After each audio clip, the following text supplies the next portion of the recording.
Hello everyone, welcome to Maluka IS. My name is Vaishali Kamboj. So as you all know that we are doing these history optional videos through which we want to give you an idea कि किस तरह से हम history optional को पढ़ने वाले हैं. So आज फिर से हम एक नए topic के साथ आए हैं, that is Gandhara School of Architecture. And अगर notes की मैं यहाँ पर आपसे बात करूँ तो notes will be very comprehensively built here and also you need not to refer to any of the other books or notes to fulfill these ones. So you need not to add on any. और question practice की जहाँ तक बात है, हम सभी questions को class में प्रैक्टिस किया करेंगे.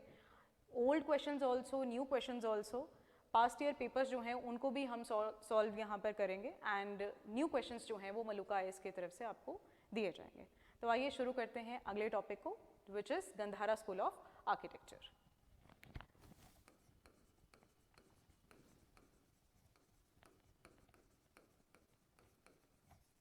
गंधारा स्कूल ऑफ आर्किटेक्चर में सबसे पहले हमें बात करनी पड़ेगी आर्किटेक्चर की. सो आर्किटेक्चर जो है हमारा, देखिए that is very very important essential एक एंगल है हिस्ट्री ऑप्शनल के अंदर. Art and culture is very very important, तो ऑब्वियसली हिस्ट्री ऑप्शनल में हम इसको भी डिटेल में पढ़ने वाले हैं. अब आर्किटेक्चर जो है वो धीरे धीरे इसकी बात होनी शुरू हो जाती है since the modern period. Modern period में बहुत सारे आर्किटेक्चरल एलिमेंट्स हमें देखने को मिलते हैं. अशोका का बहुत बड़ा कंट्रीब्यूशन रहता है in making pillars, in making stupas, in different type of other architectural elements, the caves also. ऐसे ही जब अगला पीरियड आता है which is the post modern period, इस टाइम के दौरान आर्किटेक्चर एक और अगले स्टेप की तरफ जाता है और ज़्यादा यहाँ पे एनहांसमेंट हमें देखने को मिलती है. ये जो आर्किटेक्चर है यहाँ पर, this belongs to post modern period. और पोस्ट मॉडर्न पीरियड के दौरान बहुत सारे चेंजेस हमारे यहाँ पर इंडिया में आ रहे थे. बहुत सारे डिफरेंट कैटेगरीज के लोग, बहुत सारे डिफरेंट बैकग्राउंड्स के लोग यहाँ पर एंटर करते हैं और अपने तरह के कल्चर को यहाँ पर कंट्रीब्यूट करते हैं.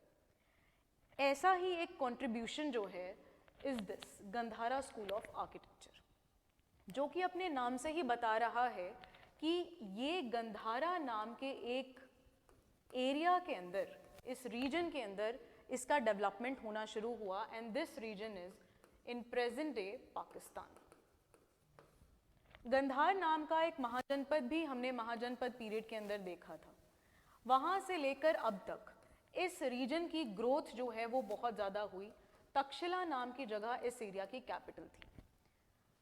सो पोस्ट मॉडर्न पीरियड के दौरान सबसे पहले यहाँ पर हमारे पास आते हैं इंडो ग्रीक्स, जिनको बैक्ट्रियन ग्रीक्स के नाम से भी जाना गया. बैक्ट्रियन ग्रीक्स कौन थे? The people who used to belong to Bactria. Now what is this Bactria?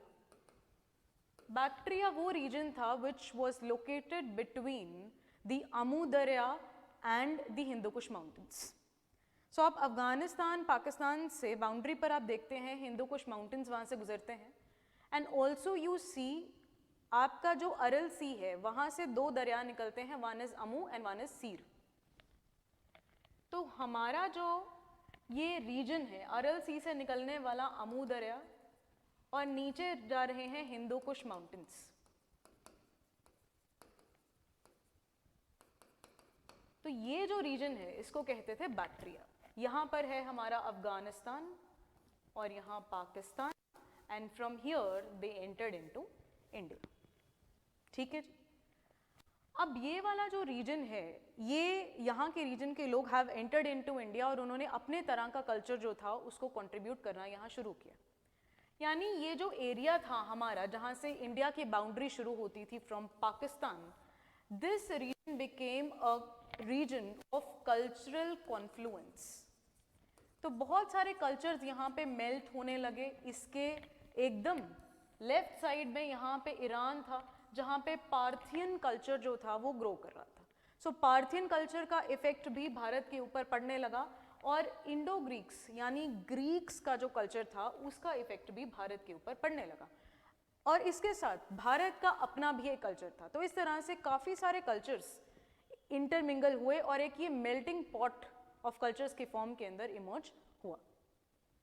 तो इंडो ग्रीक्स जब हमारे यहाँ पर आते हैं तो गंधारा नाम का ये जो रीजन था which is located in the northern Pakistan, तो बिल्कुल पाकिस्तान का जो नॉर्थ रीजन है वहाँ पर आप पाएंगे इसको, नॉर्थ वेस्ट फ्रंटियर प्रोविंस जो है बिल्कुल वहाँ पर आपको गंधारा रीजन मिलेगा, तक्षशिला उसकी कैपिटल। अब यहाँ पर जब ये कल्चर्स आने शुरू हुए तो बहुत सारा पॉलिटिकल अपलिफ्टमेंट तो यहाँ पे हुआ, बहुत सारे पॉलिटिकल चेंजेस आए, इकोनॉमिक चेंजेस आए। एट द सेम टाइम बहुत सारे आर्किटेक्चरल कंट्रीब्यूशन भी यहाँ पर मिले, यानी आर्ट को बहुत बड़ा एक कंट्रीब्यूशन मिला which was in the form of Gandhara school of art. तो जगह के नाम से स्कूल ऑफ आर्ट का नाम पड़ा। And when we say school of art, what do we mean by it? We mean that there was a certain kind of tradition, एक particular school है। स्कूल ऑफ थॉट का मतलब कि यहाँ पे एक पर्टिकुलर टाइप की मूर्तियाँ या पर्टिकुलर टाइप के स्कल्पचर्स जो हैं वो बनाए जाते हैं, एक प्रॉपर रूल और रेगुलेशन है, उसी रूल के अकॉर्डिंग ही गंधारा स्कूल ऑफ आर्ट का मूर्ति बनाया जाएगा। तो even if you are present in any other region, if you are following the traditions, the rules of the Gandhara school of art, then also उसको गंधारा स्कूल ऑफ आर्ट का मूर्ति ही कहा जाएगा। ऐसा ज़रूरी नहीं है कि गंधारा स्कूल ऑफ आर्ट का मूर्ति आपको गंधारा में बैठ के ही बनाना है, so you can make it anywhere, just that you have to follow the rules, right. But इसका जो एमरजेंस है वो गंधारा के रीजन के अंदर हुआ। अब हम बात करते हैं कि इसके अंदर कितने तरीके से मूर्तियाँ जो थी वो बनाई जाती थी, क्या उनके फीचर्स थे, इसकी बात हम करेंगे। Before that, if we understand that this region is comprising of since different type of cultures, तो यहाँ पे already बहुत सारी मूर्तियाँ जो थी वो मिलने लगी। तो अफगानिस्तान का जो रीजन था, यहाँ पे हमें बहुत मूर्तियाँ मिली। यहाँ पर आप जानते हो बामिरन करके जगहें थी, और ऐसी जगहों के ऊपर बहुत सारे मेटल के स्कल्पचर्स भी मिले और बहुत सारे स्टोन के स्कल्पचर्स भी मिले, तो कोई कमी नहीं थी।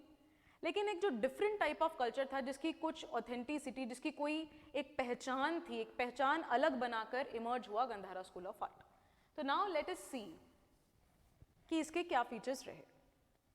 सबसे पहले हम यहाँ पे पत्थर को देखते हैं, स्टोन कौन सा यहाँ पर यूज होता है।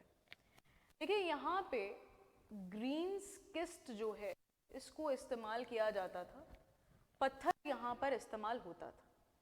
इनिशियली जब यहाँ पर 1st to 3rd century AD, ये इसका एक पीक वाला पीरियड है जिसके अंदर ये राइज करती है। और अगर मैं पेट्रनाइजेशन की आपको यहाँ पर बात करूँ तो कनिष्क का जो पीरियड है, कनिष्क का पीरियड दैट इज कुशान्स, तो कुशानास के पीरियड के दौरान this art, this Gandhara school of art had reached peaks. तो जो पत्थर इनिशियल इस्तेमाल होता था वो था ग्रीन स्किस्ट। उसके बाद धीरे धीरे करके by the end of 3rd century AD, stone जो था उसको बिल्कुल रिप्लेस कर दिया गया by another material which is stucco. This is lime plaster, soft पत्थर है, इससे नक्काशी करना बहुत ज़्यादा आसान है, so you can make as detailed product as possible, right. After that we need to understand that किस तरह की मूर्तियां ये लोग बना रहे हैं, कौन सा धर्म था जिसके अराउंड ये स्कल्पचर्स बन रहे थे। So the prominent religion here was Buddhism. तो जो थीम्स थे स्कल्पचर्स के वो बुद्धिज्म के अराउंड रोटेट करते थे, जिसके अंदर लॉर्ड बुद्धा की मूर्तियां as well as बौद्धिस्टवास,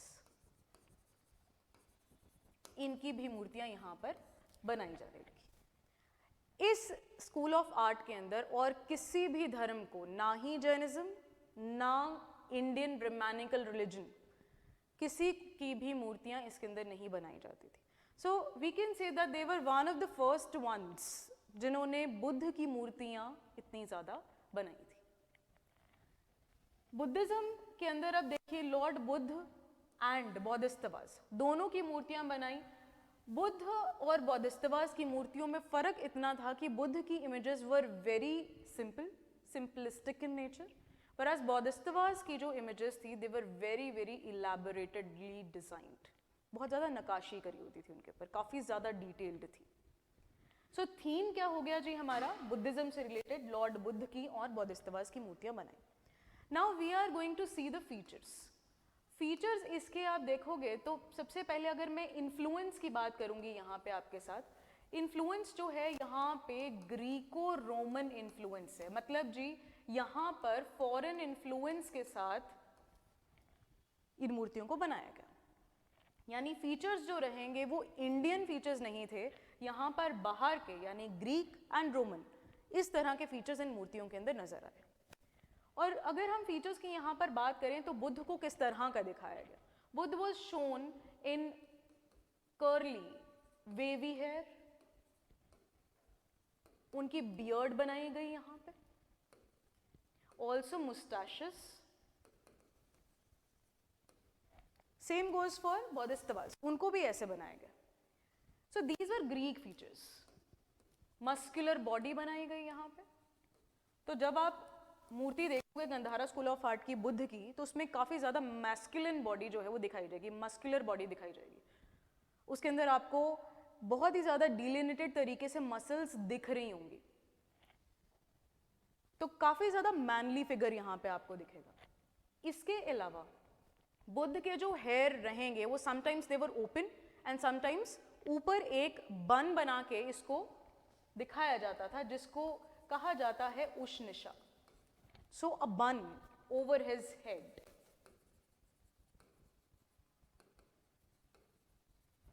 Apart from that, a halo.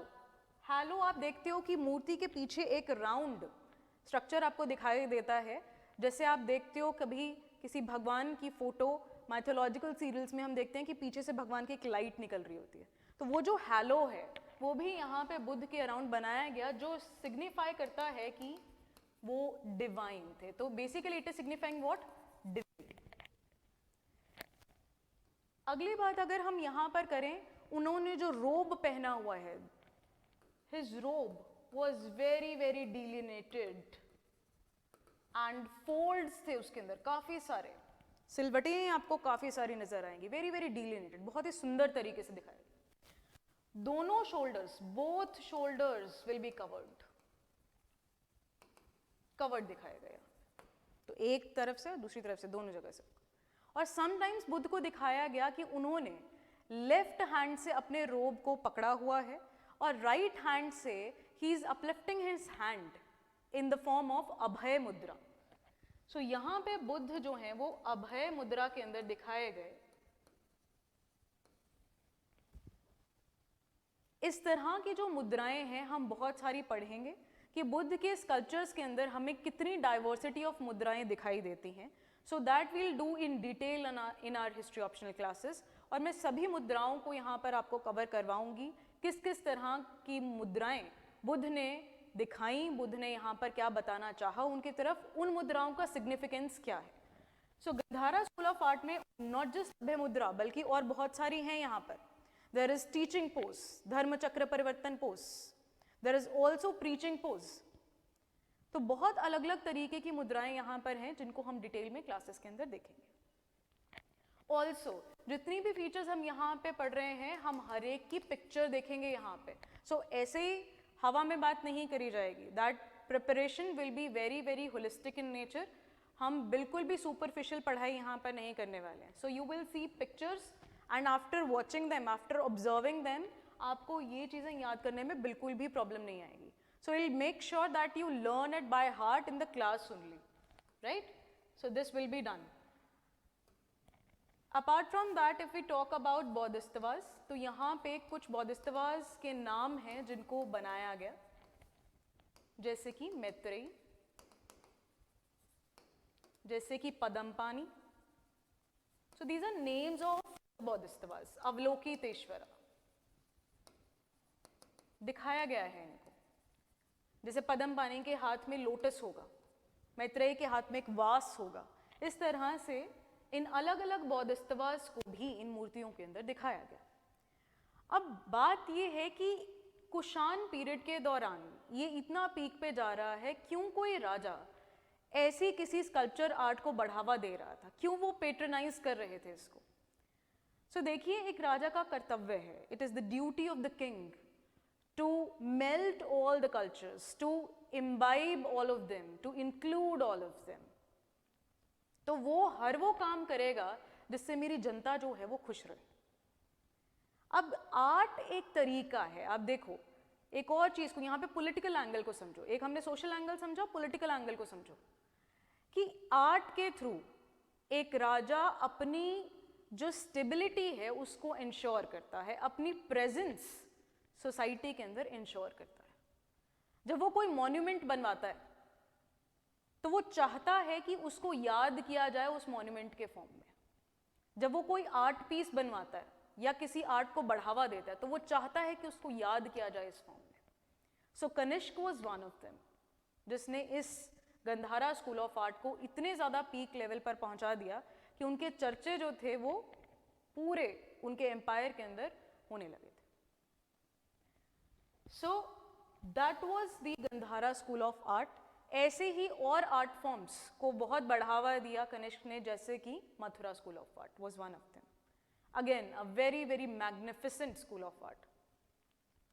सो इस तरह से हिस्ट्री ऑप्शनल की क्लासेस के अंदर we are going to do each and every research. हम यहाँ पे प्लेसेस को पढ़ेंगे, कहाँ कहाँ पे हमें ये मूर्तियाँ मिली.